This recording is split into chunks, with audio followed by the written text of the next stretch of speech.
Assalamualaikum warahmatullahi wabarakatuh. Salam sejahtera untuk kita semua. Salam Indonesia sehat. Salam. Pertama-tama kita panjatkan puji syukur kehadirat Allah Subhanahu wa taala, Tuhan yang Maha Kuasa, atas nikmat pada hari ini kita diberikan sehat oleh-Nya.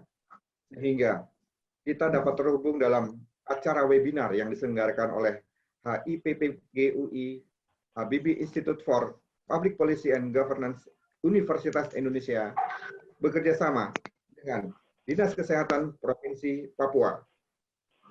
Bapak dan Ibu yang kami hormati, sebelum kita mulai acara ini, marilah kita berdoa untuk bangsa Indonesia, khususnya untuk para pejuang kesehatan yang saat ini sedang menangani kasus COVID-19, dan tentunya untuk para pemimpin kita, agar selalu diberikan kekuatan dalam mengambil kebijakan untuk mengatasi masalah kesehatan di Indonesia. Berdoa, kami persilahkan.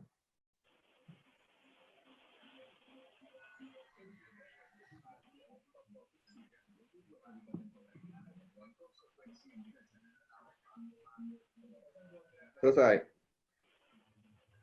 Baiklah, Bapak dan Ibu sekalian, webinar pada hari ini akan mengangkat tema kesiapan daerah dalam upaya pencegahan stunting di masa pandemi COVID-19, yang nantinya akan dipandu oleh Dr. Tono Rostiano, MM. Susunan acaranya nanti akan dibuka oleh Dr. Widya, kemudian Bapak Sam memberikan arahan. Setelah itu nanti sesi webinar yang akan menghadirkan Dr. Kristina, Dr. Ali Al-Hadar, dan Dr. Rahmat Sentika. Baiklah, kami undang Ibu Dr. Widya Lesmanawati, MM, selaku Direktur Eksekutif HIPPGUI untuk memberikan sambutannya. Waktu kami persilahkan. Terima kasih, Mas Dwi. Assalamualaikum warahmatullahi wabarakatuh. Salam sehat Indonesia. Terima kasih waktunya untuk Bapak Ibu sekalian yang di Papua. Alhamdulillah pagi ini kita semua bisa berkumpul. Pagi ini di Jakarta, mohon maaf, mungkin siang ini di Papua, kita semua bisa berkumpul untuk melakukan webinar dalam kesiapan daerah menghadapi kesiapan daerah menangani stunting dalam menghadapi di era COVID-19 ini.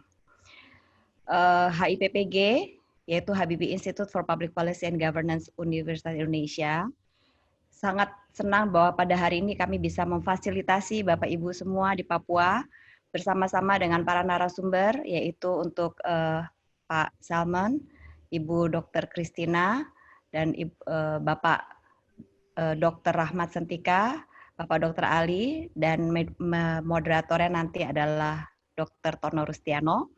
Silakan Bapak Ibu mendiskusikan, bertanya apa aja semua yang ingin diketahui, kami dengan senang hati membuka kesempatan. Ini semoga webinar kali ini bermanfaat untuk Bapak Ibu sekalian di Papua. Semoga kita semua tetap sehat, dan saya dengar kayaknya di Papua yang kena COVID-19 enggak ada ya. Mungkin karena di Papua ada sari buah merah yang bagus sekali. Jadi semua sehat-sehat, insya Allah, mudah-mudahan juga angka stunting juga di sana kecil ataupun bisa diakomodir gimana di era pandemi ini. Oke, supaya nggak lama lagi, mungkin saya langsung persilahkan. Selamat berdiskusi. Jangan lupa kita juga ini live ada di Instagram IGTV @THEHIPPG, dan juga bisa di-follow Instagram kita @aksi cegah stunting. Terima kasih, selamat berdiskusi. Wassalamualaikum warahmatullahi wabarakatuh. Waalaikumsalam warahmatullahi wabarakatuh. Ya, terima kasih Bu Widya. Kami undang Bapak Salman untuk memberikan arahan kepada para peserta. Kami persilahkan.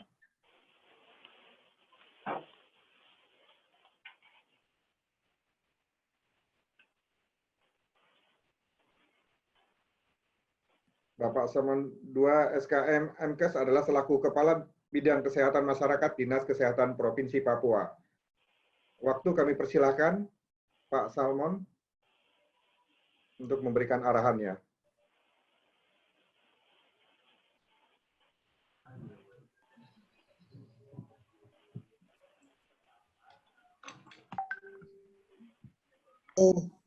Narasumber dari pusat dan provinsi, yang saya hormati para kepala bidang Kesmas dan pengelola program KSKKIA dari 29 kabupaten kota.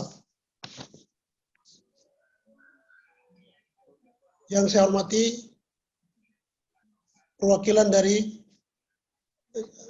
lintas sektor terkait, baik Bapeda maupun Dinas Pemberdayaan Kampung. Yang saya hormati pengelola IPPGI, salam sejahtera bagi kita semua. Sebagai umat percaya, patutlah kita mengucap syukur kepada Tuhan, karena oleh pertolongan dan penyertaan Tuhan, kita bisa berjumpa dalam suasana sehat walafiat, walaupun harus bertemu lewat media online. Ini menunjukkan bahwa kita mempunyai komitmen yang sama dalam membangun kesehatan masyarakat, ya, khususnya dalam program pencegahan stunting di Indonesia. Bapak Ibu yang saya hormati, hari ini di Papua sudah 12 kabupaten terpapar COVID-19. Sudah mencapai jumlah kasus positif 483 kasus. Ini ada di 12 kabupaten, dan kita harapkan bahwa 17 kabupaten yang belum terpapar, bukan berarti harus kita santai. Kita tetap kuat bekerja bersama tim Satgas COVID di daerah masing-masing, agar 17 kabupaten ini tidak terpapar COVID-19. Bapak Ibu yang saya hormati, sesuai pertemuan atau tema pertemuan kita hari ini, yaitu kesiapan daerah dalam upaya pencegahan stunting di masa pandemi COVID-19.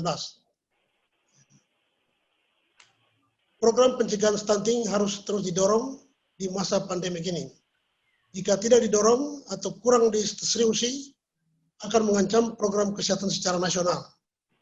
Ya, ini di Papua sudah terasa, hanya karena program COVID, masalah COVID, hampir semua target-target atau sasaran-sasaran cakupan program mulai terganggu. Ya. Tapi khusus untuk COVID, khusus untuk stunting, karena ini sudah merupakan salah satu program prioritas nasional yang harus kita seriusi. Sebab kalau tidak kita seriusi, maka akan menyebabkan beberapa hal yang lebih besar lagi, dan itu akan merepotkan kita untuk menanganinya. Bapak Ibu yang saya hormati, khususnya teman-teman saya di kabupaten kota, berdasarkan kebijakan pusat bahwa anggaran untuk COVID jangan direalokasi atau direfocusing. Karena itu harus kita fokuskan untuk penanganan COVID. Khususnya untuk pencegahan stunting. Ya, karena berdasarkan hasil data yang diambil, bahwa masalah stunting di Papua cukup besar, cukup tinggi, risikonya cukup tinggi, dan diharapkan teman-teman kabupaten kota, mari kita sama-sama di era COVID ini, semua target program harus kita capai. Nah, sehingga diperlukan pendekatan-pendekatan yang sudah kita sepakati dalam pertemuan-pertemuan, dan sebenarnya hari ini kita di Provinsi Papua kita akan lakukan sesuai dengan rencana, kita akan lakukan rapat koordinasi teknis bidang Kesmas. Namun karena suasana pandemi ini pertemuan itu tidak dilaksanakan, tapi puji Tuhan kita bisa bertemu lewat media online ini, dan harapan saya kepada teman-teman di kabupaten, mari kita tetap berkoordinasi program-program Kesmas dengan baik. Apapun yang terjadi, koordinasi harus tetap jalan. Jadi sudah menunjukkan komitmen kita untuk membangun kesehatan masyarakat. Dan Bapak Ibu sekalian, teman-teman di kabupaten, mari kita di era COVID ini, kita fokus pada pola asuh, pola makan, dan sarana air bersih dan sanitasi. Oleh sebab itu, mari kita kerjasama dengan lintas sektor terkait, baik secara spesifik maupun sensitif. Tugas-tugas kita bersama masyarakat, kita melakukan program-program spesifik, yaitu peningkatan pemahaman masyarakat untuk pola makan yang bergizi. Lalu jangan lupa tetap bikin PMT, kemudian promosi eksklusif, kita harus terus galakan.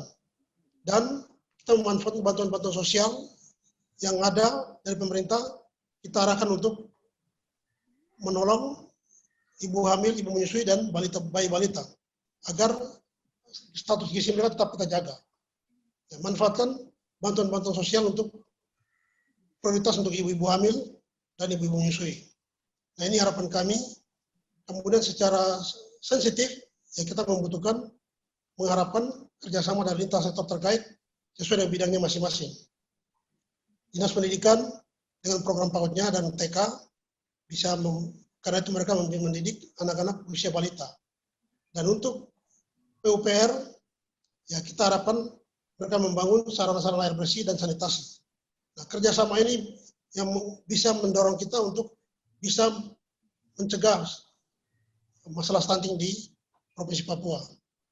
Nah, itu harapan saya. Seperti yang dianjurkan oleh Menteri Dalam Negeri, untuk kita tidak refocusing anggaran-anggaran yang berhubungan dengan stunting. Anggaran ini tetap harus kita amankan untuk mengatasi masalah stunting. Nah, dan kepada teman-teman kabupaten kota, mari kita bekerja sama, kita mengambil langkah yang sama untuk mendorong teman-teman kita dari lintas sektor, kita kerjasama untuk melakukan program-program pencegahan stunting. Bapak Ibu yang saya hormati, di masa COVID ini hampir semua program tidak jalan mulus karena kebijakan pemerintah untuk tinggal di rumah, cuci tangan, pakai masker, dan jaga jarak. Nah, ini menyebabkan gerakan masyarakat kita untuk tidak bisa bebas, itu juga mempengaruhi akses kita kepada masyarakat terbatas, dan akses masyarakat untuk fasilitas pelayanan kesehatan juga terbatas. Sehingga posyandu tidak dioperasionalkan, dan program-program pemantauan tumbuh kembang balita tidak bisa kita lakukan. Dan hal-hal ini yang membuat sasaran-sasaran program kita tidak bisa tercapai. Oleh sebab itu, harapan saya dalam pertemuan ini mari kita diskusikan bersama teman-teman dari pusat, teman-teman kabupaten bisa diskusi, mengajukan pertanyaan-pertanyaan kepada teman-teman dari pusat untuk mencari solusi-solusi strategi-strategi untuk mengakses pelayanan ke masyarakat yang ada di tempat masing-masing. Mungkin ini hal penting yang saya bisa sampaikan, beberapa secara singkat. Saya tidak panjang lebar. Saya mengucap syukur kepada Tuhan, dan atas nama Kepala Dinas Kesehatan Provinsi Papua, pertemuan Zoom meeting ini saya buka. Sekian, terima kasih. Saya kembalikan ke Pak Moderator. Ya, terima kasih Bapak Semon II atas sambutan dan pembukaannya. Marilah Bapak dan Ibu sekalian, kita masuki acara webinar kali ini yang akan dipimpin atau dimoderatori oleh Dr. Tono Rustiano, MM. Waktu kami persilahkan. Terima kasih Mas Dwi, Bapak Ibu yang saya hormati, terutama teman-teman dari Papua, seluruh Papua. Kami dari HIPPG UI sangat berbahagia bisa bertemu dengan teman-teman. Seperti kita ketahui, kondisi ini bukan menjadi halangan buat kita untuk tetap bersemangat, fokus kepada penurunan stunting, seperti yang disampaikan oleh Pak Salmon tadi. Hari ini, acara kita ada 3 narasumber yang akan menyampaikan paparan. Yang pertama adalah Dr. Christina Siregar, Dr. Gigi Christina Siregar, MKes dari Kepala Seksi Kesehatan Keluarga dan Gizi dari Dinas Kesehatan, yang akan menyampaikan seperti apa kondisinya sekarang di Papua. Setelah kita tahu apa yang terjadi dan apa yang sedang dilakukan, kita akan mendengarkan Dr. Ali Al-Hadar, SPA konsultan dari Rumah Sakit Hermina Jatinegara untuk menyampaikan bagaimana seharusnya dari sisi gizi yang harus kita lakukan di tengah kondisi ini. Nanti terakhir akan disampaikan Dr. Ahmad yang menggabungkan antara sisi klinisnya termasuk kebijakan dan apa yang harus dilakukan secara real di lapangan. Dengan demikian nanti kita akan punya gambaran secara utuh apa yang bisa dilakukan supaya kegiatan penurunan stunting tetap menjadi fokus kita, anak-anak kita terjaga, terutama di Provinsi Papua. Baik, Bapak Ibu, saya kira kita mulai, masing-masing akan menyampaikan sekitar 20 menit. Saya persilahkan terlebih dulu ke Ibu Christina. Silakan, Bu. Materinya tolong di-share. Ya. Salam sehat, salam sejahtera bagi kita semua. Baik, di sini saya akan mempresentasikan tentang pelayanan gizi pada masa pandemi COVID-19. Ya, slide. Ya, tentunya ini refresh saja. Apa itu COVID-19?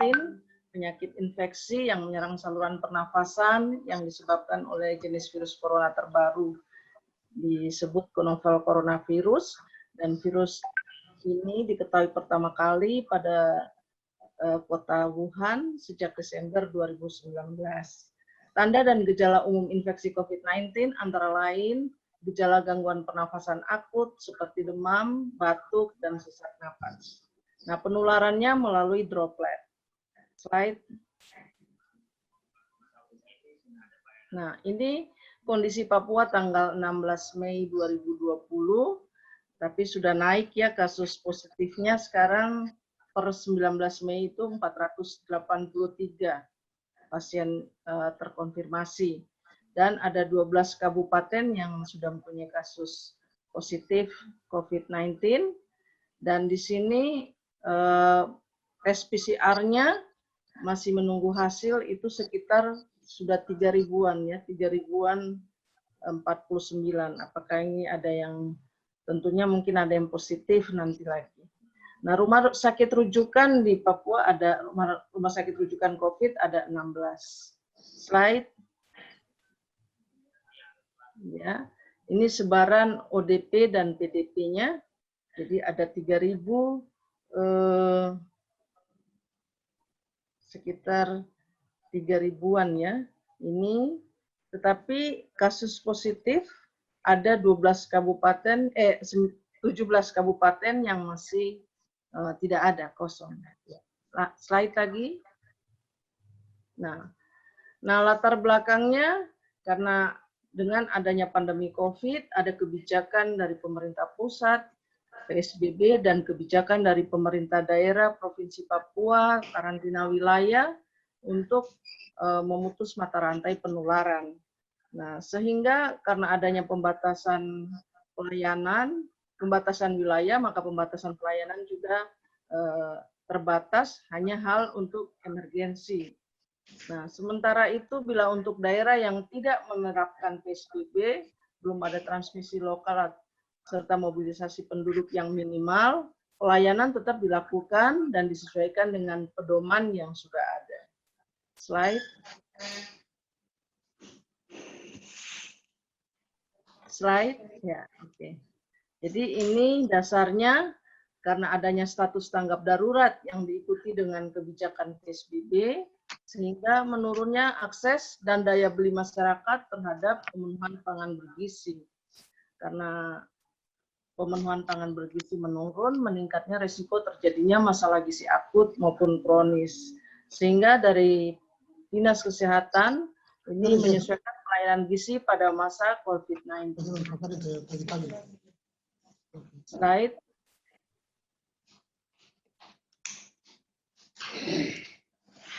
Slide ya. Ya. Dengan adanya PSBB, Pasienkes juga telah meminimalisir kunjungan masyarakat untuk hal-hal yang tidak mendesak. Jadi hanya bersifat kegawat daruratan. Sehingga modifikasi pelayanan berupa kunjungan rumah, terus utamakan konseling melalui media virtual, dan upaya edukasi masyarakat melalui berbagai media komunikasi dan membuat grup media sosial secara daring. Lanjut, next slide. Nah, ini prinsip pelayanannya, jadi ada kunjungan rumah, ini diprioritaskan bagi kelompok sasaran yang berisiko, misalnya balita gizi kurang, ibu hamil kek, ibu hamil anemi, ya. Gitu. Tujuan kunjungan rumah, tindak lanjut intervensi, jadi mungkin memberikan suplementasi gizi atau makanan tambahan, dan juga memantau pertumbuhan dan kesehatan balita. Jadi, dilihat dan konseling dan edukasi. Nah, dalam kunjungan rumah ini tetap memperhatikan prinsip-prinsip pencegahan infeksi. Jadi pakai masker, baik petugas maupun sasaran, jaga jarak 1-2 meter, dan juga cuci tangan. Diskusikan masalah ibu melalui telepon atau aplikasi chat sebelum melakukan kunjungan rumah. Konseling lanjutan bisa dilanjutkan lewat ketemu dulu. Ya, slide.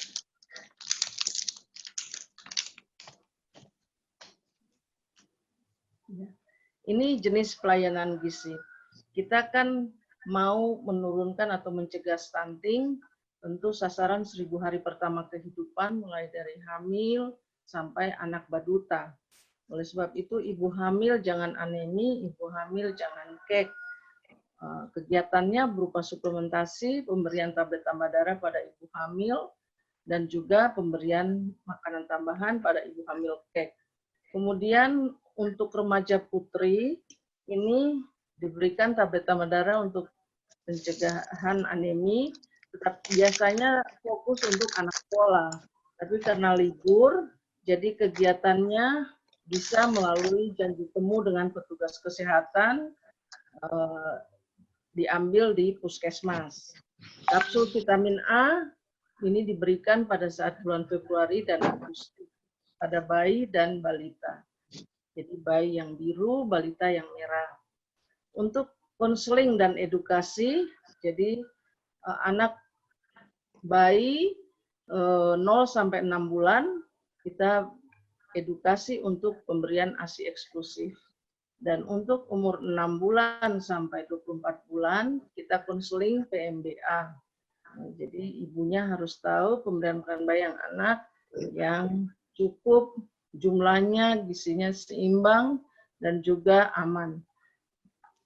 Gizi seimbang bagi ibu hamil dan juga remaja putri maupun ibu menyusui. Nah, kegiatan ini bisa dilakukan di tempat yang terbuka atau dan lewat metode daring.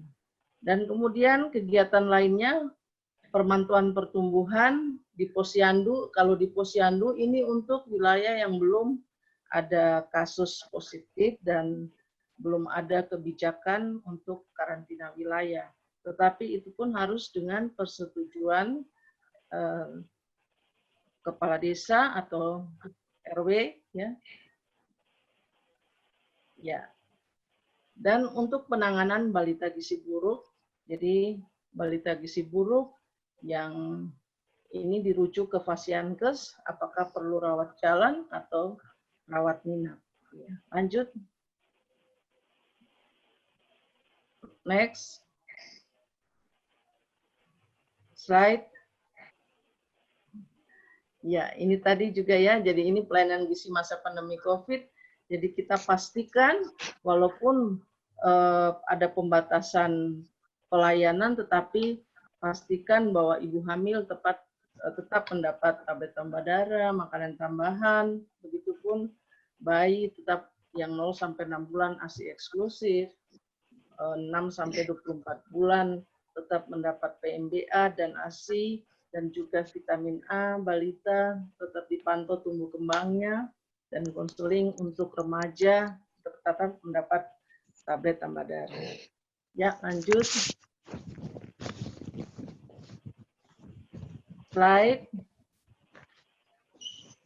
Slide. ini pelayanan gizi pada ibu hamil. Jadi pemberian tablet tambah darah bisa melalui kunjungan Fasiankes yang terjadwal atau janji temu dulu dengan petugas ataupun kunjungan rumah. Nah, untuk ibu hamil ODP, PDP, dan terkonfirmasi, ini pemberian tablet tambah darahnya ditunda, karena ini akan berbahaya bagi si ibu. Jadi tablet tambah darah dapat diperoleh melalui bidan, melalui tenaga gizi, maupun secara mandiri. Untuk pemberian makanan tambahan pada bumil kek, karena kita kan mau bumil jangan kek, karena nanti dampaknya kepada janinnya, sehingga ini makanan tambahan yang pabrikan biskuit itu prioritas untuk ibu hamil kek.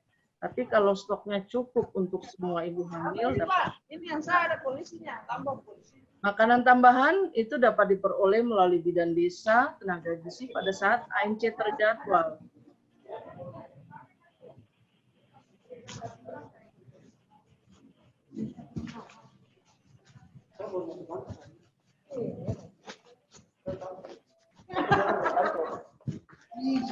Ya, lanjut. Slide. Slide. Ya.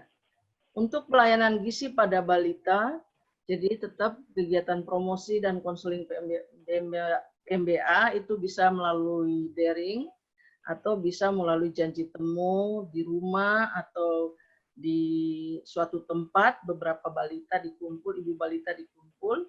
Nah, untuk ibu ODP dan OTG dan sedang menjalani isolasi mandiri di rumah aman menyusui bayi. Hanya ibunya harus menggunakan masker, cuci tangan sebelum menyusui, bajunya juga harus bersih, ya. Jangan baru bepergian langsung menyusui, itu berbahaya. Jadi harus memang betul-betul aman untuk bayinya. Prioritas konseling adalah ibu yang memiliki masalah menyusui dan pemberian MPASI yang dilakukan dengan janji temu. Jadi untuk konseling itu prioritas untuk masalah menyusui dan pemberian MPASI. Kemudian pemberian makanan tambahan balita itu prioritas diberikan untuk balita gizi kurang, di mana berat badan menurut tinggi badannya, SID score-nya kurang dari -2. Tapi kalau cukup makanan stok makanan tambahan balita bisa diberikan untuk semua balita. Untuk pemberian kapsul vitamin A tetap diberikan pada bulan Februari dan Agustus, dan pemantauan pertumbuhan ini dilakukan secara mandiri oleh ibu di rumah. Karena kita kan tadi walaupun tidak ada kebijakan PSBB, Posyandu bisa jalan, itu kegiatan pemantauan pertumbuhan tidak dilakukan karena kita mau untuk pencegahan atau pengendalian infeksi. Ya, jadi hanya dilakukan kegiatan Posyandu adalah imunisasi dan pemberian vitamin A atau pemberian makanan tambahan. Kemudian waspadai tanda-tanda balita sakit dan kurang gizi. Pemantauan pertumbuhan serentak pada seluruh sasaran balita harus dilaksanakan segera setelah pandemi COVID-19 dinyatakan berakhir. Ya, jadi untuk balita gizi buruk dengan komplikasi medis itu tetap dirujuk, sedangkan tanpa komplikasi medis dilakukan rawat jalan. Tetapi bayi yang kurang dari 6 bulan atau balita yang lebih dari 6 bulan atau sama dengan 6 bulan dengan berat badan kurang dari 4 kilo itu wajib dirawat inap. Ya. Slide.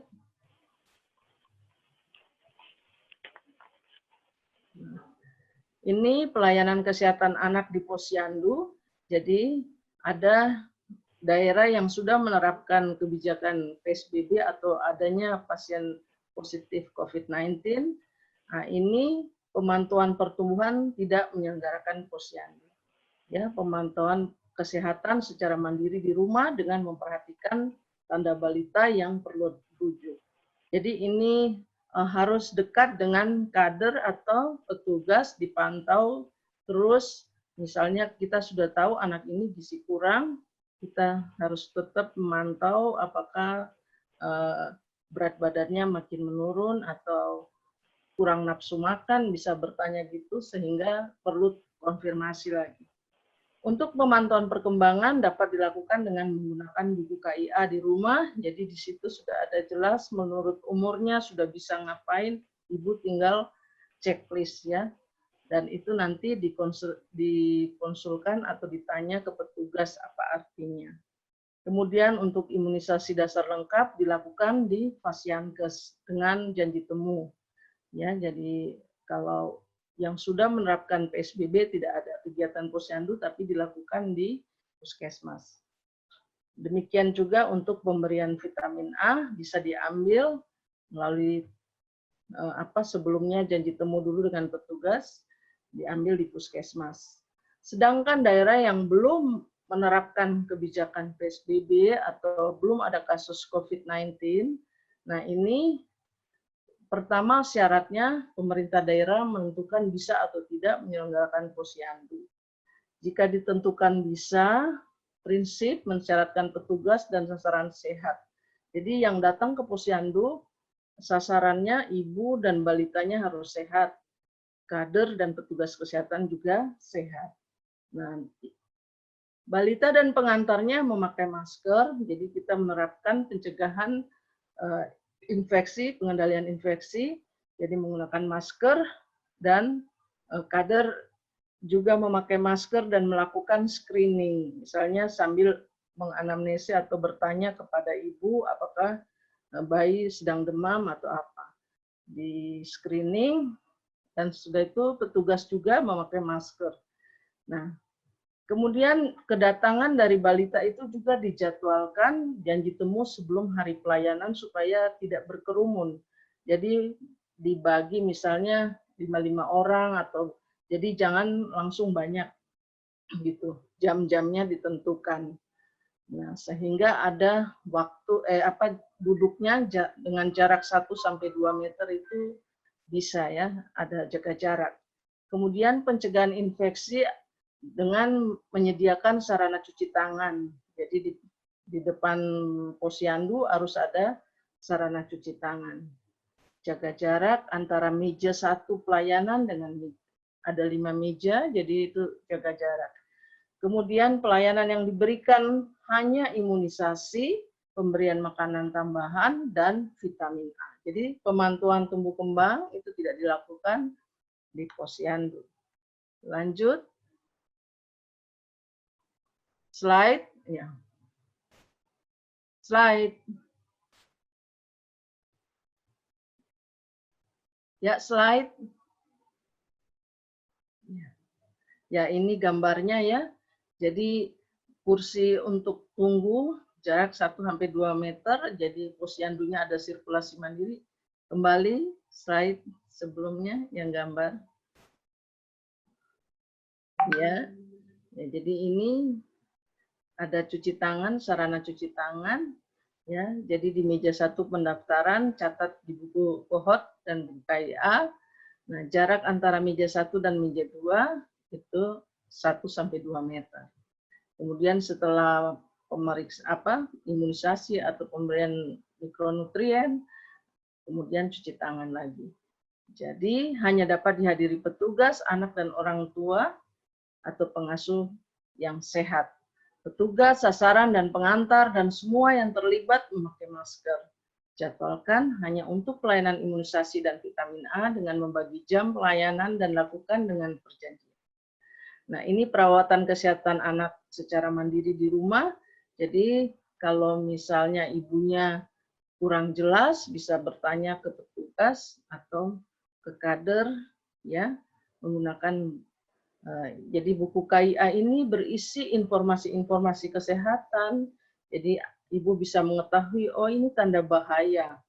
Ini ibu bisa mengetahui tumbuh kembang anak. Oh anak saya pada umur sekian sudah harus bisa begini, gini. Nah itu. Dan ada jadwal imunisasi. Dan pemenuhan. Waktunya 3 menit lagi, Bu. Ya ini lagi pelayanan kesehatan balita pada masa pandemi COVID-19.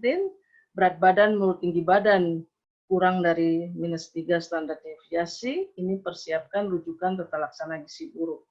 Berat badan menurut umur dikurang dari -2 standar deviasi, tetap dipantau secara online, ya daring ya. Hasil perkembangan belum bisa sesuai umur, misalnya SDTK-nya belum bisa sesuai umur, ini dikonsultasikan lagi ke petugas imunisasi, sebelumnya janji temu dengan petugas fasilitas kesehatan, pemberian vitamin A pada bulan Februari dan Agustus. Slide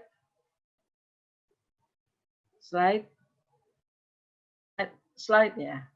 Ini untuk rematrik. Nah, karena sekolah libur, jadi bisa kerjasama dengan guru. Petugas kesehatan kerjasama dengan guru, kira-kira anak bisa dikumpul untuk mengambil tablet tambah darah di sekolah kapan. Atau anak sendiri bisa mengambilnya ke petugas di puskesmas dengan janji temu sebelumnya. Untuk menjadi perhatian remaja putri yang ODP, PDP, dan terkonfirmasi positif, itu pemberian tablet tambah darah ditunda dan dikonsultasikan ke dokter untuk jadwal konsumsinya. Pemberian tablet tambah darah dapat dilakukan oleh pasien. Ya, lanjut. Nah, untuk pencatatan pelaporan tetap dilakukan. Jadi, pemantauan wilayah setempat dilakukan melalui kegiatan surveillance gizi dengan menganalisis seluruh sumber data yang tersedia, diantaranya data EPPG-PM. Feedback berkala secara berjenjang, koordinasi dengan pendamping desa, dan diskusi teknis dengan media online. Ya, jadi buku KIA sebagai alat edukasi digunakan untuk pemantauan pertumbuhan dan perkembangan yang dilakukan secara mandiri di rumah.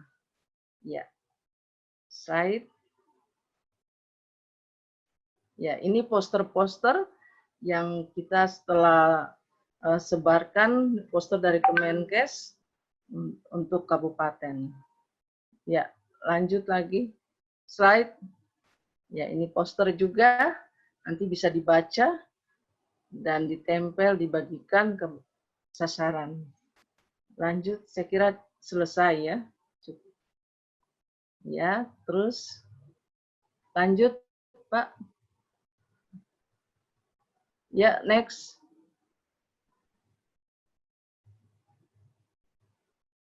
Ya, jadi kalau ya, ini buku-buku pedoman ada di link ini, bisa diperbanyak, ya, di-download, ya. Terima kasih.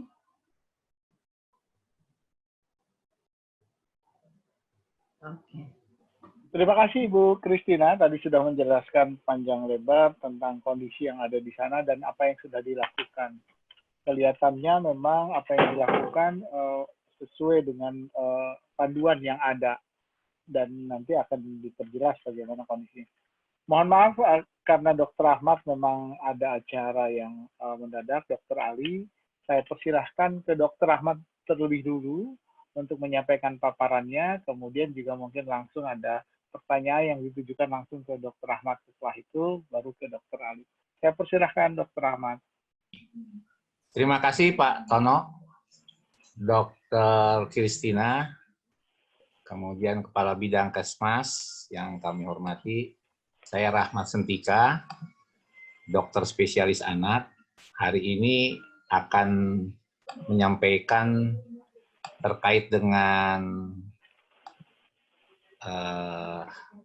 prioritas nasional yang keempat, yaitu penanggulangan stunting harus tetap jalan.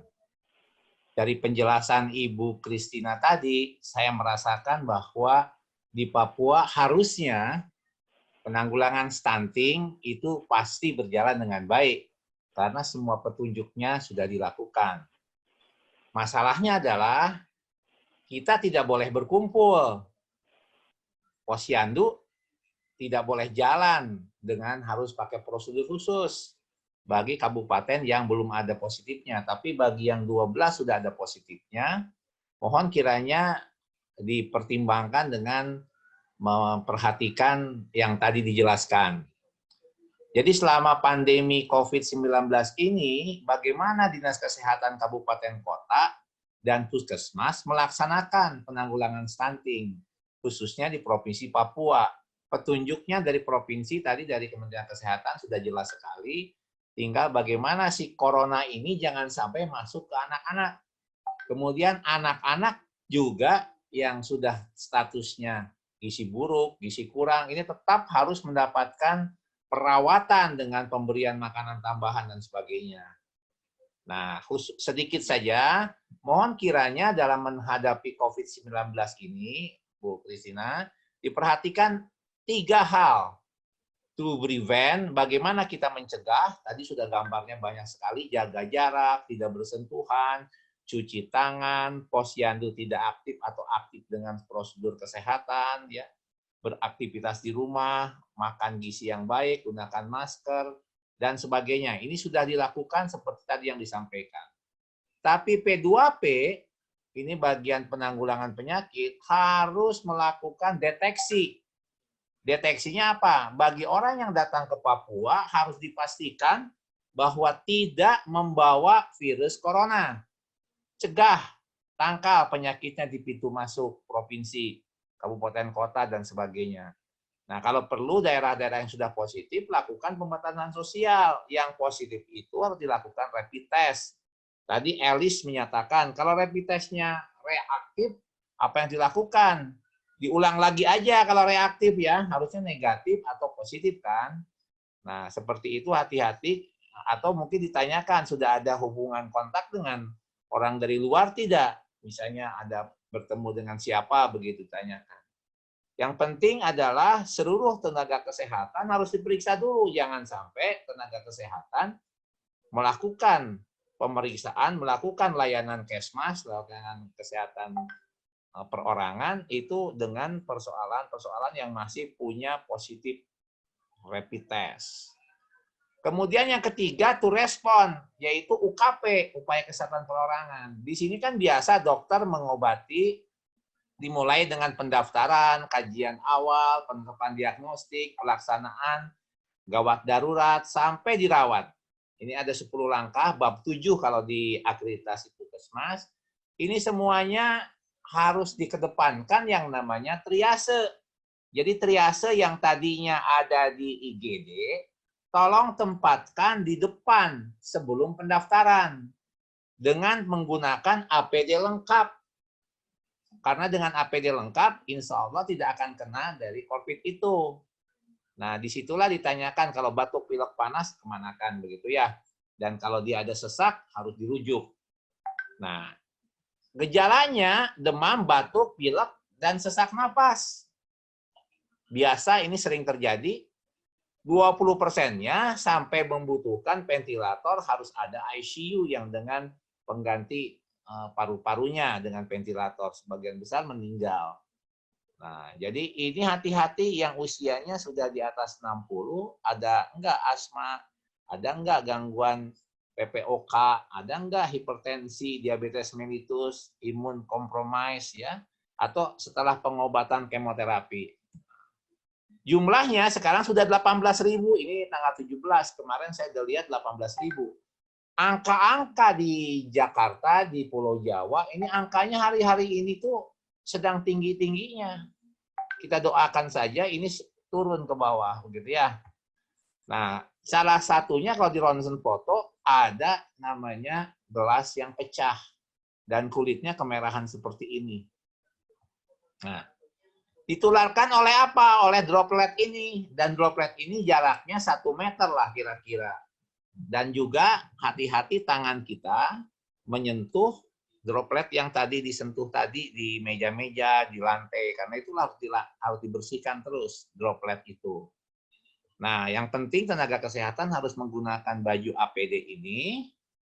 Nah, ini alurnya. Jadi si triase ditaruh sebelum pendaftaran. Pas pasien datang langsung di triase dulu. Baik di puskesmas maupun di rumah sakit.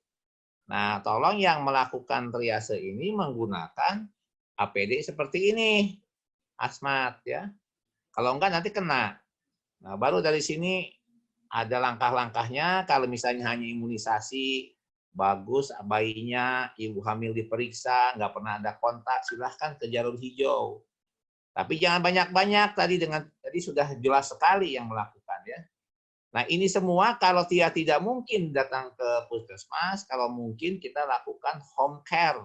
Jadi datang ke rumah-rumah di sekitar puskesmasnya. Tapi saya juga tahu kalau di Papua itu kan jaraknya jauh-jauh ya. Sebatas kita kemampuan puskesmas untuk menyampai daerah-daerah itu. Nah, kalau ada batuk pilek panas sesak, langsung masuk ke rumah sakit yang punya fasilitas untuk perawatan. Ini sama semua. Ini juga sama, dan di bukunya sudah ada.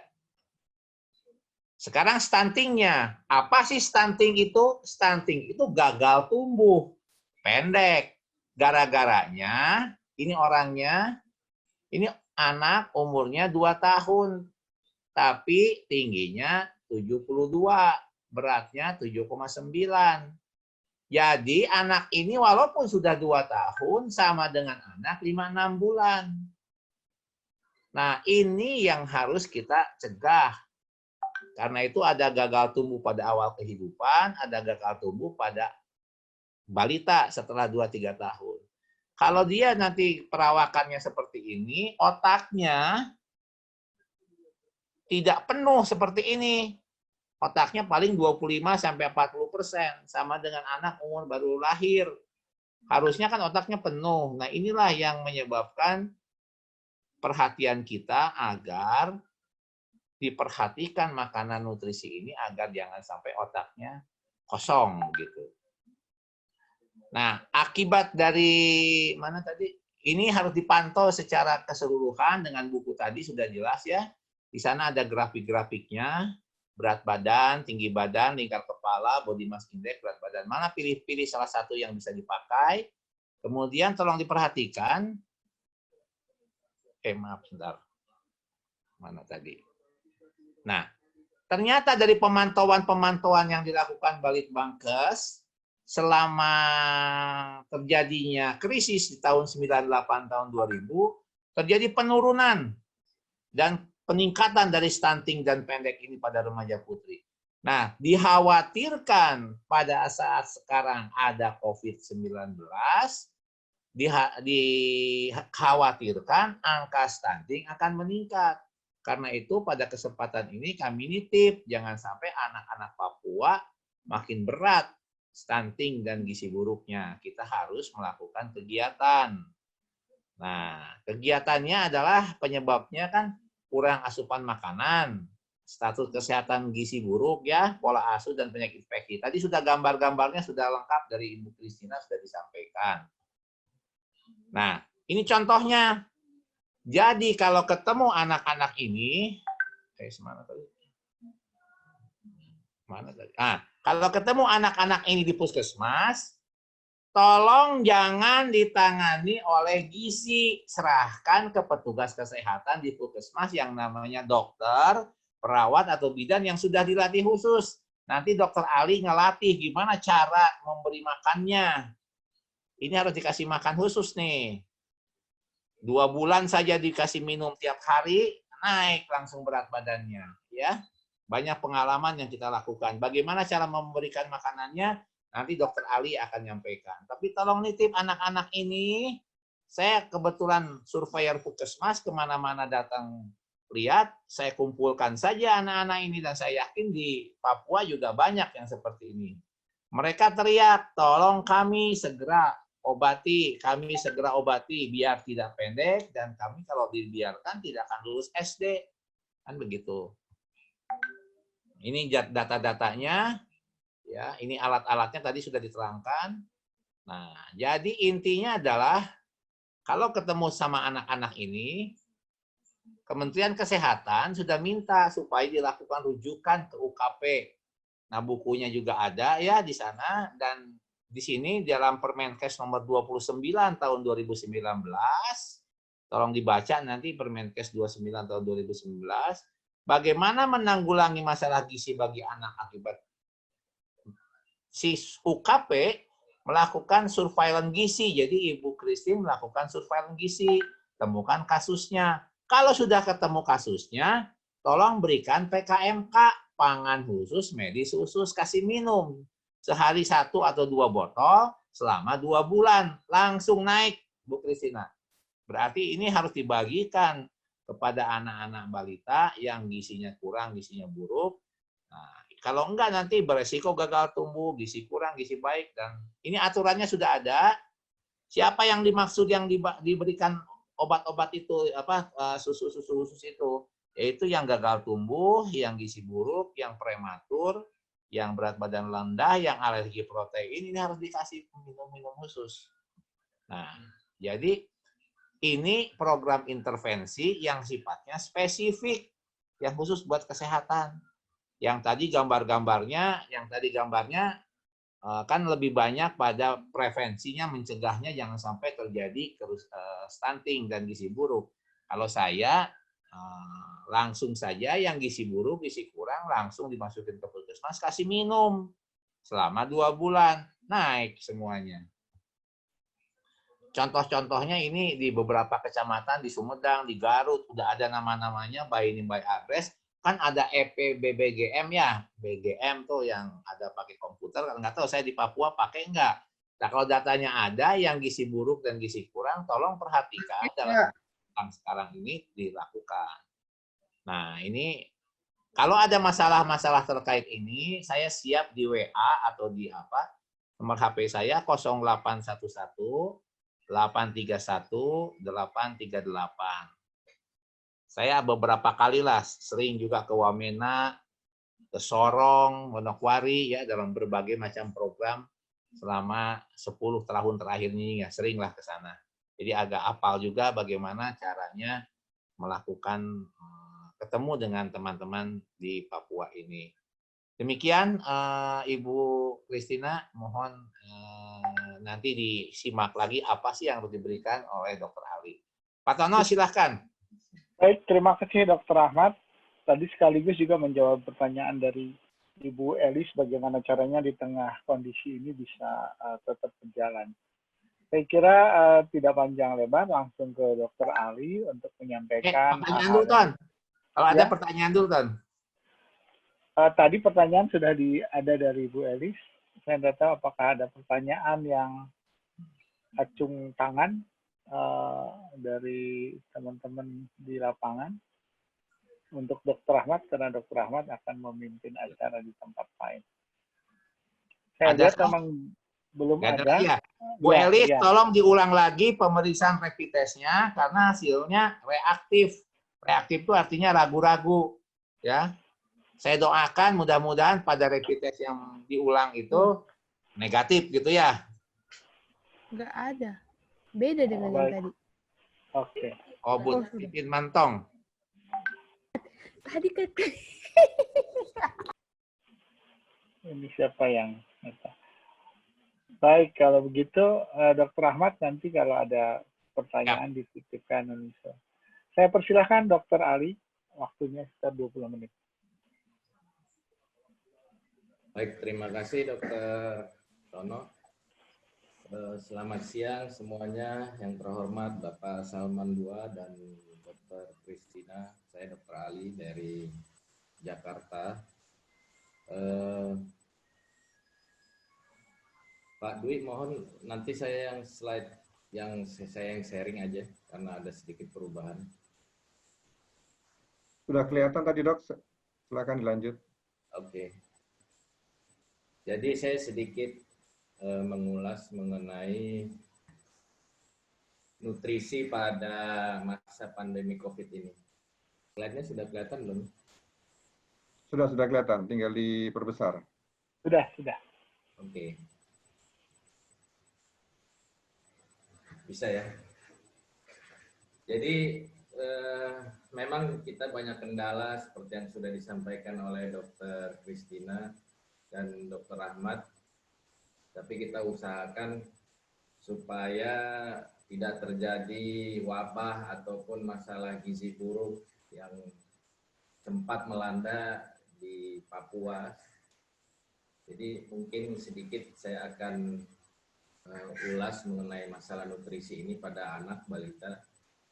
Bahwa kita tahu nutrisi ini penting untuk pencegahan penyakit. Jadi jangan sampai akan terganggu masalah nutrisi karena akan sangat rentan terjadinya infeksi. Bukan hanya masalah COVID saja, tapi pada masalah-masalah infeksi yang lain.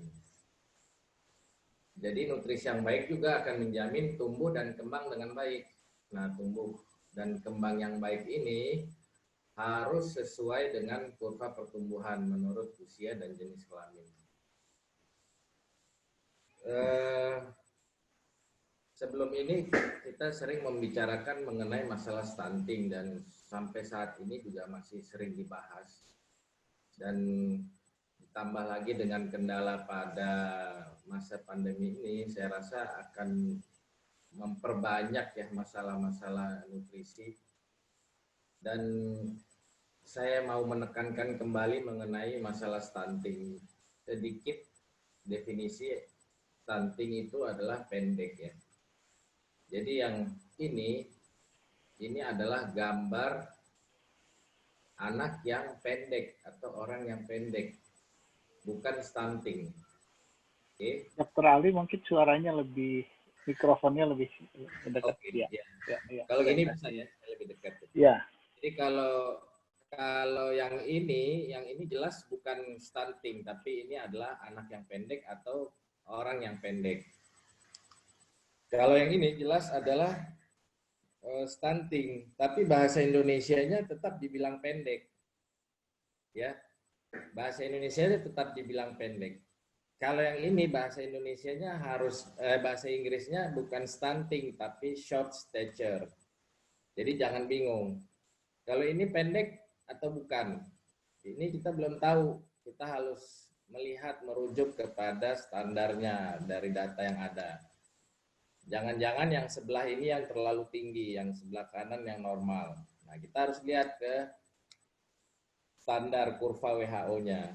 Jadi secara garis besar, stunting itu adalah perawakan pendek yang disebabkan oleh kekurangan gizi jangka panjang atau malnutrisi kronis. Bisa karena asupannya yang tidak optimal maupun kebutuhan nutrisinya yang meningkat karena sakit. Jadi jangan pernah bilang lagi kalau stunting itu perawakan pendek karena keturunan atau kelainan hormonal atau kelainan tulang. Itu lain, itu adalah short stature. Oke. Nah, gimana kita tahunya pendek? Ya, selama ini kan sudah dilakukan. Sedikit refreshing aja, jadi kalau kita di bawah 2 tahun, ukur panjang badannya sambil tiduran. Kalau di atas 2 tahun, tinggi badannya diukur dengan berdiri. Jangan lupa wajib diplot. Kemudian yang paling penting adalah pencegahan. Jangan sampai pasien atau anak dia berat badan tidak naik, akhirnya tinggi badan juga tidak naik sehingga jadi pendek. Jadi kalau udah pendek itu sudah terlambat. Pencegahannya yang jelas kader, bidan-bidan sudah melakukan nutrisi yang benar pada ibu hamil dan ibu menyusui. Namun deteksi dini dan praktek pemberian nutrisi yang benar pada bayi dan balita ini masih banyak yang mispersepsi. Jangan lupa periode emas ini selalu kita tekankan supaya tidak terjadi masalah di kemudian hari. Ini cara deteksi dini dengan pemantauan berat badan dengan KMS, ya, dengan menentukan tren berat badan kenaikannya.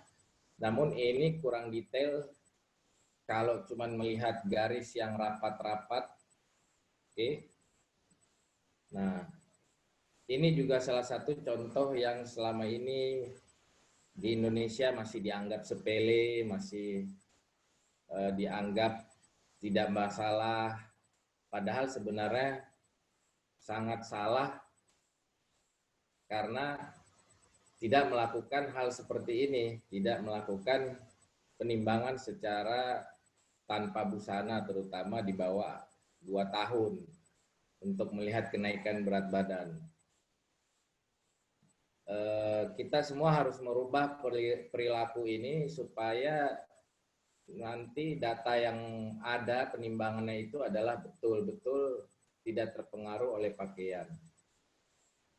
Pengukuran panjang badan juga harus dilakukan dengan baik dan benar.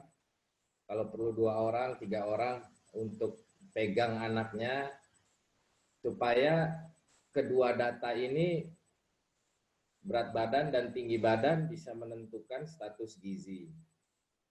Kalau tidak akan terjadi banyak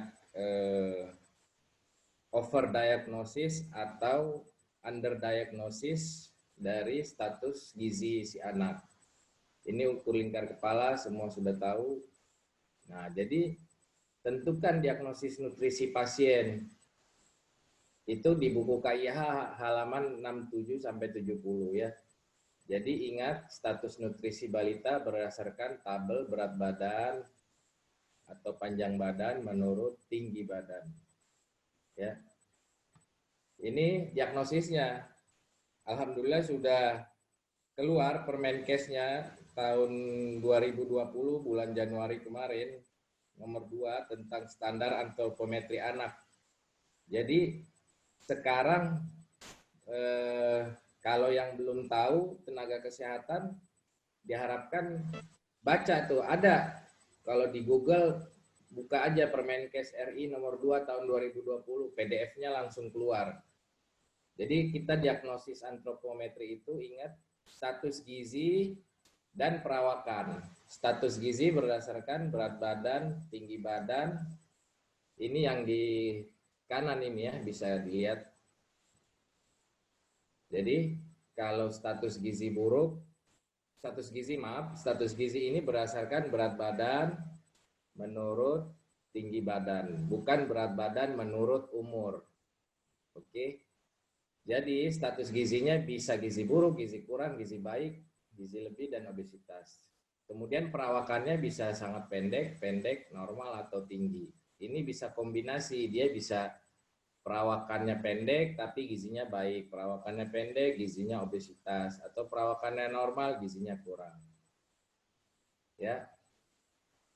Kalau untuk ini saya hanya menampilkan bahwa tata laksana gizi buruk ini berdasarkan antropometri ini sudah lama.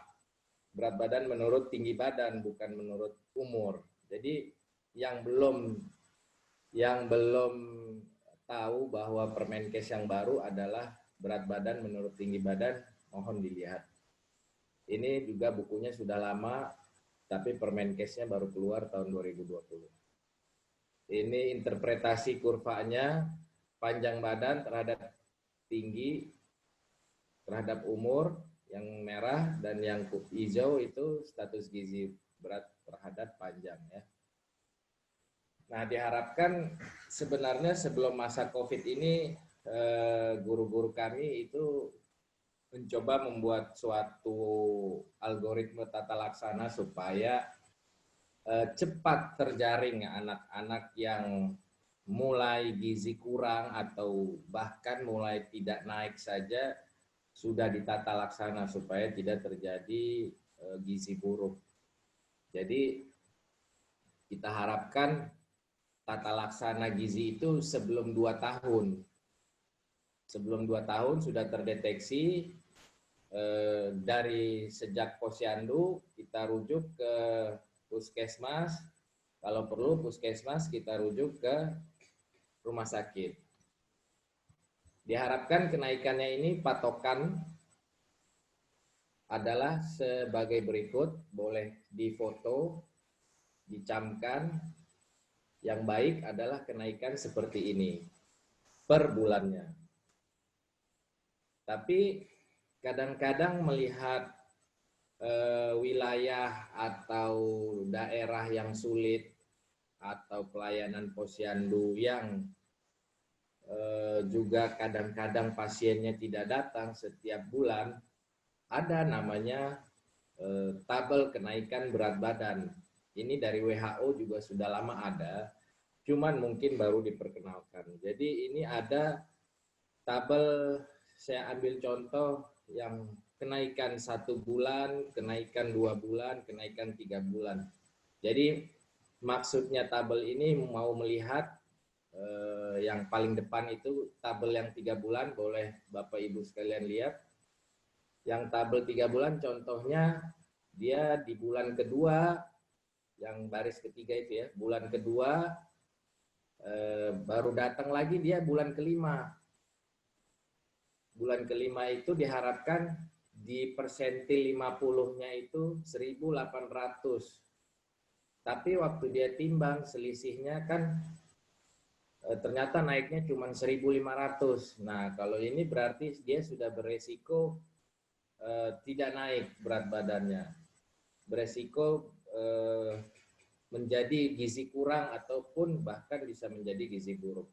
Apalagi kalau dia naiknya kurang dari persentil 5. Misalnya dia dari 2 bulan sampai 5 bulan itu naiknya hanya 1.100. Bisa dipahamin ya, bisa kelihatan ya. Yang ini misalnya dia datang 2 bulan, tapi karena dia di daerah susah seperti medannya Asmat itu, dia ternyata waktu datang umur 5 bulan ditimbang ulang dengan baik, dengan telanjang naiknya hanya 1.100. Nah, ini harus cepat-cepat ditata laksana. Dia naik tapi naiknya tidak sesuai. Ini maksudnya dari tabel ini. Nah, ini diharapkan dari tingkat posyandu, walaupun sekarang ada kendala, tapi saya rasa pada saat waktu-waktu imunisasi tetap perlu dilakukan dengan menggunakan pencegahan yang sudah dianjurkan ya. Diharapkan bisa langsung merujuk ke puskesmas kalau dia berat badannya kurang atau bahkan sudah pendek atau tidak naik berat badannya. Nanti di puskesmas diharapkan bisa langsung merujuk bila ada pendek, karena pendeknya harus dibedakan yang tadi gambar ucok baba dan kawan-kawan atau bukan. Bahkan kalau dia tidak bisa merawat gizi buruk, ya mau nggak mau harus dirujuk ya. Kemudian nanti di rumah sakit atau dokter anak dicari kira-kira penyebab-penyebab yang menyebabkan dia sampai terjadinya stunting atau bahkan gizi buruk. Ini kurang lebih penyebabnya yang harus dibedakan, yang sebenarnya ini adalah tugas dokter spesialis anak. Tugasnya posyandu maupun puskesmas mendeteksi secara dini supaya jangan terjadi gangguan gizi. Yang akhirnya nanti malah jadi infeksi macam-macam, terjadi wabah lagi ya. Ini pendekatan penyebab gagal tumbuh untuk menjadi stunting. Kira-kira seperti ini kalau memang dia kurang masalah makan, tidak mendapatkan makanan, bisa kita bantu. Atau dia mungkin ada alergi atau ada kelainan-kelainan yang lain yang perlu susu khusus, mungkin bisa disediakan oleh dinas. Atau dia sakit karena TBC, ISPA, malaria, dan lain-lain, ya kita perbaiki. Nah, sekilas mengenai tata laksana nutrisi pada balita, kita berikan ASI eksklusif, wajib, ya, dan ASI tidak merupakan suatu wadah dari virus corona ini, jadi tetap aman memberikan ASI dengan pasien PDP maupun yang sudah positif, tetap bisa melakukan menyusui secara langsung, kecuali kalau dia sangat sakit berat, diharapkan mungkin bisa melakukan ASI perah. Ini rekomendasi. Nah, setelah 6 bulan ASI eksklusif, tentunya harus MPASI. MPASI harus makan yang baik, tepat waktu, kandungan nutrisinya cukup baik, makro maupun mikro, dan seimbang, dan harus aman, bersih, diberikan dengan cara yang benar. Ini juga bisa dicari PDF-nya, rekomendasi praktik pemberian makanan berbasis bukti yang diterbitkan oleh IDAI. Ada di Google, bisa dicari. Bisa dilihat bahwa bila ASI eksklusif sudah diberikan dengan cara yang benar, namun bayi menunjukkan risiko gagal tumbuh, maka nilailah kesiapan bayi untuk menerima makanan pendamping ASI. Yang Terakhir itu, bila ASI eksklusif sudah diberikan dengan cara yang benar, namun bayi menunjukkan risiko gagal tumbuh dan dia belum bisa makan, belum siap makan MPASI, dapat dipertimbangkan ASI donor yang memenuhi persyaratan. Bila ASI donor tidak tersedia, maka diberikan susu formula. Kira-kira ini alur yang dapat digunakan pada bayi yang di bawah 6 bulan, yang belum siap makan atau sudah siap makan namun mengalami gagal tumbuh, ya. Nah, lanjut mengenai MPASI. MPASI semua orang sudah tahu, PMBA dan kawan-kawan semuanya berusaha memberikan metode-metode yang baik, tapi saya sedikit hanya gampang yang saya sampaikan adalah kunci-kuncinya. Yang penting MPASI harus diberikan bertahap sesuai usia, baik jenis, jumlah, frekuensi, tekstur, dan konsistensi. Kemudian jangan lupa belajar makan. Belajar makan itu kira-kira usia 6-9 bulan, paling lama sampai usia 12 bulan. Kalau dia tidak dilatih dengan baik, dia akan timbul masalah-masalah sulit makan dan lain-lainnya. Kemudian kunci yang paling penting, ASI tetap diberikan sampai usia 2 tahun atau lebih. Tapi ingat, harus teratur, bukan on demand lagi. Jangan sering-sering memberikan ASI. Harus diberikan jadwal, ya, supaya ada rasa lapar, ada rasa kenyang, untuk dapat diberikan makan MPASI. Kenapa harus MPASI? Jelas jumlah kalorinya mulai tidak mencukupi. Kalaupun mencukupi kalorinya, dia mikronutriennya tidak mencukupinya. Zat besi, vitamin A, dan lain-lain. Oke. Nah, ini wajib diberikan karbohidrat, protein, dan lemak. Dibilangnya sesuai pangan lokal, tapi kalau pangan lokal dari Sabang sampai Merauke sama semuanya. Ada telur, ada daging, ada ikan, ada ayam. Tinggal gimana cara mengolahnya sesuai adat istiadat atau budaya masing-masing. Tapi ini semuanya ada di Indonesia dan tidak susah dan tidak mahal. Yang penting diberikan protein hewani lebih baik daripada protein nabati. Kemudian lemak, ini masih banyak yang miskonsepsi. Masih banyak yang takut-takut memberikan minyak goreng ataupun santan. Ini sebenarnya boleh diberikan sejak usia 6 bulan. Ya, contohnya nasi goreng, kita bisa telur dadar, ya bisa kasih telur santan, dan lain-lain. Bagaimana dengan serat atau buah dan sayur? Itu sebenarnya diberikan sedikit saja, hanya sebagai perkenalan, terutama di bawah anak 2 tahun. Kenapa begitu? Karena kebutuhan serat itu di seluruh dunia, ini saya ambil dari Eropa, mereka tidak mencantumkan kebutuhan serat pada anak usia di bawah 1 tahun. Kenapa? Karena dianggap tidak perlu.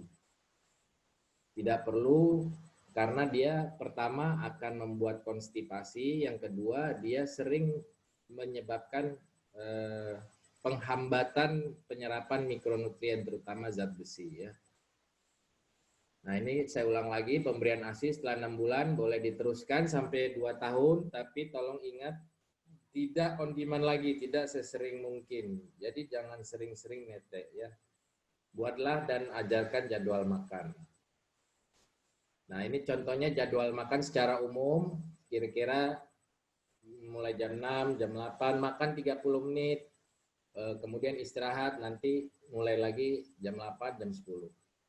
Kira-kira ini sekilas kalau misalnya tata laksana secara kalori, harusnya semua tenaga lapangan gizi, orang nutrisinya itu harus bisa menghitungnya bersama dengan dokter dilakukan perhitungan kira-kira kalau anaknya gizi kurang mau dikasih makan seberapa banyak susunya, dikasih makan berapa banyak porsi makannya atau MPASI-nya gitu. Mau dikasih susu formula yang mana, mau dikasih susu seberapa banyak, itu nanti tolong dihitung. Tapi yang jelas kalau pasien dengan gizi buruk dilarang makan dulu. Diharuskan menggunakan yang cair dulu dari mulai F75, F100, naik nanti F135. Kalau dia sudah gizi kurang statusnya baru mulai kita makan. Kenapa?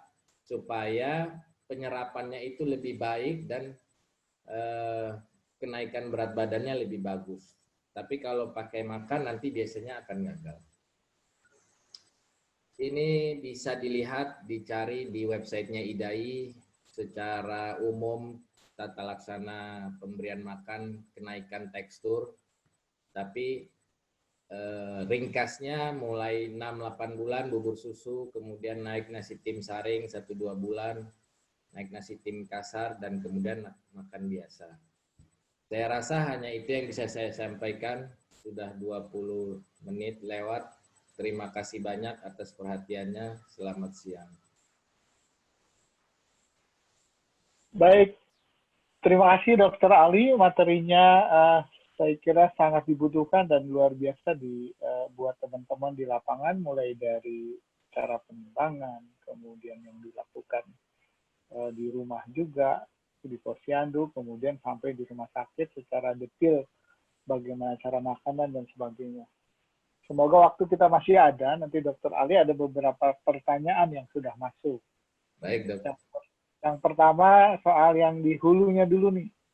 Ini ada pertanyaan mungkin bisa lebih dijelaskan lebih lengkap, adalah soal pemeriksaan antropometri. Tapi yang ditanyakan sebenarnya teman-teman sederhana, apakah menimbang bayi tanpa pakaian dalam kondisi seperti ini boleh nggak, atau gimana caranya yang aman, kira-kira gitu pertanyaan awalnya. Silakan Dr. Ali. Jadi yang melindungi kita dari droplet itu sebenarnya adalah masker. Oke. Masker, kalau perlu pakai face shield, penutup wajah. Kalau si anak itu sendiri, dia tidak akan menularkan karena dia, apalagi balita ya, dia belum bisa menimbulkan refleks batuk yang kuat sehingga menimbulkan droplet yang banyak. Jadi sebenarnya aman-aman saja, apalagi kita sudah yang tenaga kesehatannya atau orang dewasanya sudah menggunakan masker, penutup wajah, kemudian sudah cuci tangan bersih, kemudian alat penimbangannya bersih, itu nggak masalah. Jadi tetap dilakukan yang baik. Begitu mungkin. Baik, Dr. Ali, ini karena waktunya kita sampai jam 11 tadi ya. Kita masih ada pertanyaan, tapi mungkin ini yang paling penting juga untuk teman-teman di lapangan, sesuai dengan pertanyaan dari dari Ibu Ele Kipu Ellen. Itu ya? Ada pertanyaan begini, Dok. Kenapa pada penanganan gizi buruk tidak boleh dilakukan oleh ahli gizi saja? Tadi disebutkan oleh dokter bagaimana ada protap yang harus dilakukan, juga mungkin bagaimana mendorong agar dokter umum bisa dilatih juga sebaiknya untuk melakukan hal-hal itu di puskesmas. Saya kira ini sebagai penutup terakhir, karena artinya bagaimana gizi buruk itu ditangani sebaik mungkin, bagaimana memberi kompetensi pada dokter umum yang ada di puskesmas maupun di rumah sakit supaya punya kemampuan seperti itu, dan bagaimana memonitornya. Itu kira-kira pertanyaan yang sebagai ujung dari acara ini. Saya persilakan Dr. Ali. Baik, Dok, terima kasih. Jadi memang betul pasien-pasien anak itu kalau dia ada masalah nutrisi, pasti bukan hanya murni dia karena tidak makan aja gitu, atau kurang asupan nutrisinya terus kita tinggal tambahkan, pasti dia ada masalah-masalah yang lain, dan itu adalah masalah-masalah yang memerlukan diagnosis seorang dokter. Paling tidak dokter umum dia bisa menentukan diagnostis, karena kalau mohon maaf tenaga gizi itu dia tidak belajar mengenai tumbuh kembang secara detail. Dia tidak belajar bagaimana mendiagnosis kelainan jantung misalnya, bagaimana mendiagnosis ada alergi susu sapi yang berat, bagaimana dia ada kelainan-kelainan metabolik yang lain atau kelainan hormonal, sehingga dia menjadi gizi buruk atau menjadi stunting dan lain sebagainya. Oleh sebab itu, tetap harus bekerja sama nanti dengan dokter setempat, minimal dokter umum. Kalau ada dokter anak lebih baik. Nanti tetap peranan si dietitian atau nutrisionis itu sangat dibutuhkan karena untuk mengatur pemberian makan. Tidak semua dokter juga paham, kebetulan karena saya memang orang yang belajar gizi, jadi sedikit banyak tahu. Tapi di lapangan banyak dokter-dokter juga tidak mengerti, tapi nanti nutrisionisnya berdiskusi dengan dokternya. Dok, ini pasien mau diberikan pangan khusus misalnya. Dok, ini mau diberikan F75. Dok, ini mau diberikan makan. Oke, tidak lewat oral, lewat NGT dan lain sebagainya, itu berdiskusi gitu. Jadi memang tidak boleh langsung ke dokter, langsung ke nutrisionis. Jadi harus didiagnosis oleh dokter dulu kenapa masalah gizinya terjadi, baru nanti ditata laksana bersama-sama. Begitu, dokter. Baik, Dokter Ali, ini terakhir nih, nyambung yang tadi jawaban terakhir. Siap. Mungkin Dokter Ali bisa menggambarkan bagaimana sebenarnya pemberian PKMK supaya teman-teman Pak Salmon dan kawan-kawan, Bu Christina dan kawan termasuk teman-teman gizi itu, ini loh sebenarnya garis besar pemberian PKMK di lapangan. Saya persilahkan dokter. Jadi pangan khusus itu nanti bisa sama-sama dibaca di Permenkes tahun 2019 nomor 29. Jadi pangan-pangan khusus yang diberikan yang harus menggunakan resep dokter sebenarnya. Harus menggunakan resep dokter, saya ulangi. Itu untuk tata laksana pasien-pasien yang mengalami gangguan nutrisi. Jadi kita harus hitung. Boleh kalau mau dibilang tanda kutip itu PMT juga, pemberian makanan tambahan. Tapi kita harus hitung. Jadi sekali lagi didiskusikan dengan dokternya, pasien-pasien ini bisa dia tidak makan, bisa dia tidak hanya minum susu saja. Seberapa banyak? Kita harus hitung. Jadi kalau di slide yang tadi bisa dilihat bahwa seberapa banyak jumlah susunya mesti dikasih, seperti itu. Kalau mau pakai apa ya, ada yang tersedia yang diakuin PMK-nya ini adalah sebenarnya susu yang baik gitu ya. Berapa banyak susu yang biasa, apakah susu yang tinggi kalori, apa susu yang biasa saja gitu. Berapa banyak, berapa kali, berapa takar, apa perlu ditambah dengan makanan biasa. Nah, itu seperti itu. Itu dok mungkin kalau belum jelas atau sudah. Ya. Baik, terima kasih Dokter Ali. Saya kira sudah lengkap tadi apa yang disampaikan oleh Dokter Ali, bagaimana tata cara untuk penanganan gizi, terutama gizi buruk di pas kondisi ini. Artinya bahwa untuk penanganan yang gizi buruk, yang spesifik, memang harus dikomandani oleh dokter anak, lalu yang memberikan pelatihan juga kepada dokter-dokter yang ada di sana supaya lebih terarah dan sesuai dengan indikasi yang pas. Betul. Artinya ini menjadi bagian yang penting yang harus dilakukan oleh Dinas Kesehatan, bagaimana menyiapkan fasilitas itu. Nah, terakhir barangkali saya ucapkan terima kasih sama Dr. Ali, termasuk Dr. Ahmad tadi sudah menyampaikan materi dengan sangat bagus dan semoga bisa diterima dengan baik oleh teman-teman di Papua. Menutup acara ini, saya akan minta kesempatan terakhir pada Pak Salmon untuk memberi catatan akhir, termasuk pertanyaan saya buat Pak Salmon, bagaimana Dinas Kesehatan Provinsi atau Dinas Kesehatan masing-masing mendorong tadi fasilitas-fasilitas yang dibutuhkan, terutama untuk Gizi Buruk, tadi untuk PKMK dan yang lainnya bisa difasilitasi oleh Dinas Kesehatan dengan berbagai mekanisme yang ada. Karena tadi saya tahu di awal bahwa untuk stunting ini tidak ada realokasi ke tempat lain, memang khusus. Saya persilahkan Pak Salmon. Masih ada Pak Salmon?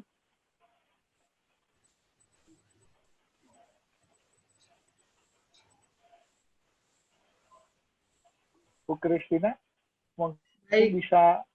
Oh, silakan Pak Salmon. Pak Salmon. Kalau Pak Salmon nggak ada, mungkin bisa diwakili oleh Ibu Christina sebagai penutup akhir dari teman-teman di dalam diskusi ini. Silakan Bu Christina. Baik, terima kasih.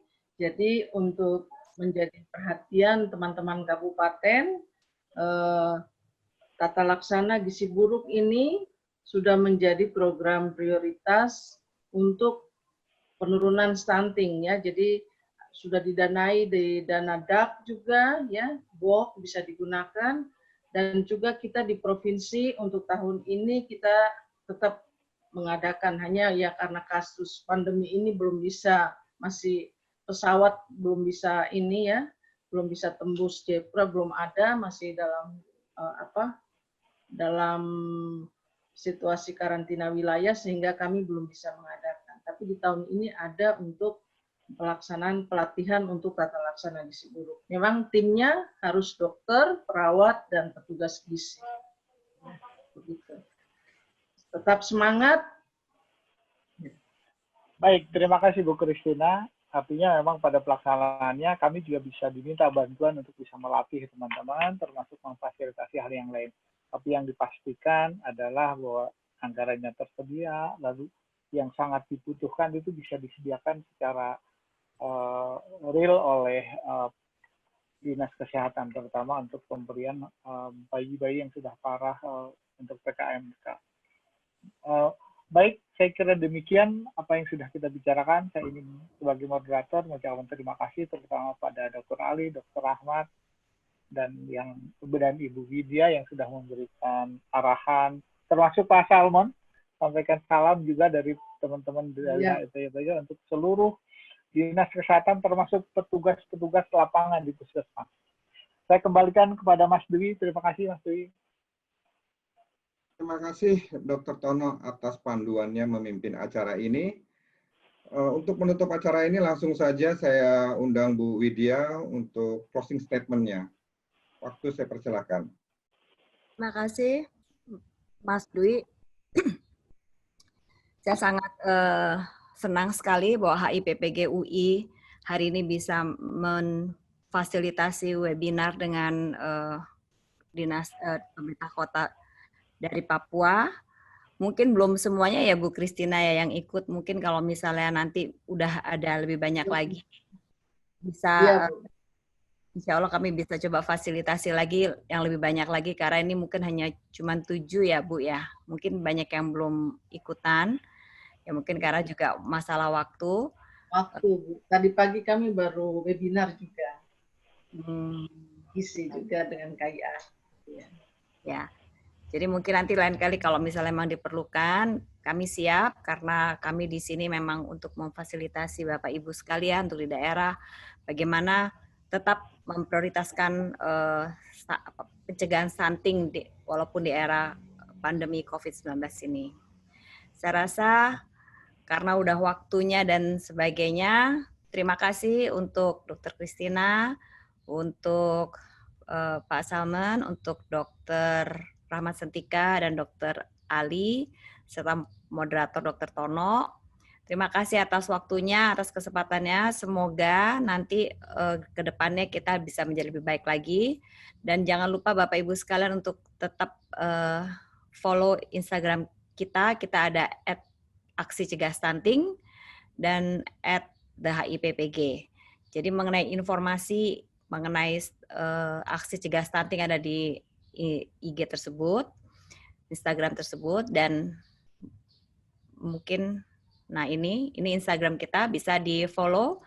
Nanti misalnya suatu saat kita mau mengadakan pelatihan secara webinar, kita nggak tahu sampai kapan ini pandemi ini, tapi misalnya pun nggak pandemi, kalau memang dibutuhkan kita bersedia memberikan suatu pelatihan secara online, karena misalnya susah tapi lebih mudah kalau mereka semua bisa di daerah Kabupaten Papua semua bisa online, sangat lebih baik. Jadi kita juga bisa tetap memonitor, mungkin dengan dibantu oleh Bu Christina dan Pak Salman nanti.